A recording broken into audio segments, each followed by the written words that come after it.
Tunalitukuza jina la Mungu wetu, Mungu wa miungu, aliye mtakatifu, aliye Bwana wa uzima, aketie mahali pa juu palipoinuka sana. Leo ni siku ya baraka, ni siku ya ushindi, ni siku ya matendo makuu ya Mungu wetu, Mungu muumba mbingu na nchi. Najikumbusha katika kitabu kitakatifu cha Warumi, ile sura ya 10 na ule mstari wa 17, inasema imani chanzo chake ni kusikia, na kusikia hayo maneno ya Mungu aliyeandika katika kitabu cha Biblia, kwa sababu Biblia hii ndio muhimili Mungu aliyetuachia urithi kwa sisi wacha Mungu. Kwa hiyo anakwambia imani chanzo chake ni kusikia, na kusikia maneno ya Kristo. Kwa hiyo maneno ya Mungu ukiyasikia yakiumbika ndani yako, ndipo unamjua Mungu ataanza kutenda kazi na wewe. Lakini ukisoma Warumi ile 10 ule mstari wa 9, anasema ukimkiri Yesu kuwa ni Bwana na kuamini moyoni mwako, anasema utaokoka. Kwa hiyo ukiri wako, ukikiri kwa imani kwamba Yesu atakuwa Bwana na Mwokozi wa maisha yako, utaokoka.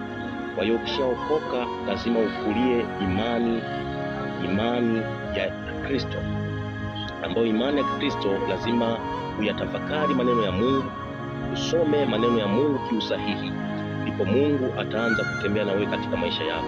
Kwa hiyo mwana wa Mungu, dumisha sana ushirika wa kumtafuta huyu Mungu, utembee katika zile sheria alizoziainisha za Biblia, ndipo mema yatakujilia, kwa sababu amesema sisi tutazilisi zile baraka za baba zetu wa imani, wakina Yakobo, wakina Isaka, kwa sababu sisi tumepata kipawa cha kumpenda huyu Mungu, cha kumwabudu Mungu katika roho na kweli, ndipo hayo mema yatakujilia, kwa sababu baba zetu wa imani walikiri kwa imani, walikiri. Ukisoma Waibrania 11 na ule mstari wa 1, unasema kwa imani waliyaona mambo, kwa imani walizikiri zile baraka, waliziona zingali mbali, wakazikiri kwa imani, wakakiri.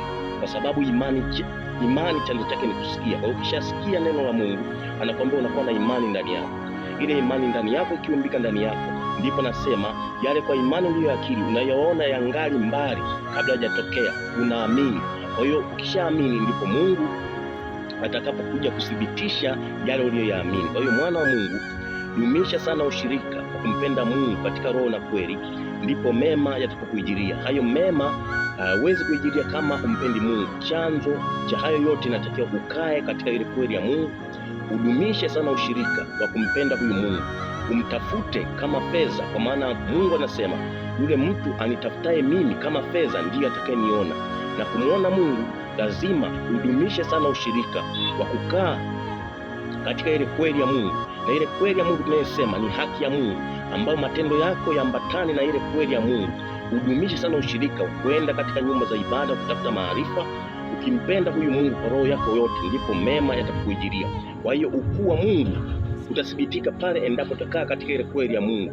Kwa hiyo chanzo cha Mkristo yoyote duniani ambaye anampenda Mungu lazima adumishe sana ushirika wa kumtafuta huyu Mungu, kama Mungu kama alivyojificha, kama madini ya thamani alivyojificha kwenye virindi ambayo yako chini, watu wanachimba na kuwatafuta. Mungu ni zaidi sana, lazima Mungu mtafute kama fedha. Mungu amejificha. Kwa hiyo wale wamtafutao Mungu kwa moyo wao wote ndio watakayemuona. Kwa hiyo chanzo cha Mungu anataka tumtafute yeye, ndipo atakapojifunua katika maisha yetu.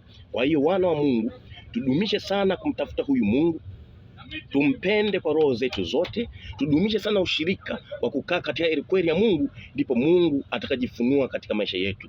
Kwa hiyo wana wa Mungu, Mungu wetu ni Mungu aliye mwaminifu. Ahadi zote alizoziahidi katika Biblia, katika wazee wetu wa imani wakina Ibrahimu, ahadi zake ni kweli na amina, kwa sababu baba zetu wa imani wakina Isaka, wakina Yakobo waliyatarajia haya, lakini waliyasubiri.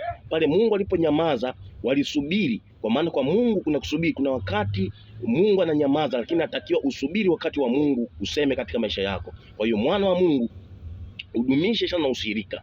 Mungu anaweza kutolea majaribu, kama kina baba zetu akina Ayubu alipitia changamoto za majaribu, lakini alishinda kwa sababu ndani yake alikuwa na maarifa ya kimungu. Kwa hiyo mwana wa Mungu, dumisha sana kutafuta haya maarifa ya kimungu, ndipo utakapobarikiwa uingiapo na utokapo. Neema ya Mungu itakuwa juu yako, itakaa katika maisha yako kwa upendo wake Yesu Kristo. Barikiwa sana, uwe na neema Kristo ikufunike katika maisha yako, ukazione baraka za huyu Mungu wa Ibrahimu, Mungu wa Isaki na Yakobo, akimimina baraka kwako, kwa maana wewe umemtumaini yeye, amekuwa ndiyo ngome na daraja la maisha yako. Kwa hiyo mwana wa Mungu, nenda kwa neema ya Kristo Yesu.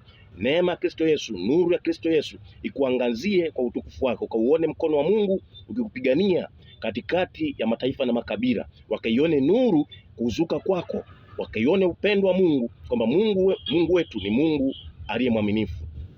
Barikiwa sana mwana wa Mungu, kwa mapenzi ya Kristo Yesu, kwa mkono wa Mungu ulio hodari, kwa maana Mtume Paulo anaandika katika kitabu cha Petro wa kwanza, anasema yule mtu atakayenyenyekea kwa mkono wa Bwana, naye Mungu kwa wakati wake atamkweza. Barikiwa sana kwa neema Kristo Yesu, kwa upendo wa Mungu Baba, kwa neema Kristo Yesu, kwa mkono wa Mungu aliye hai. Amen.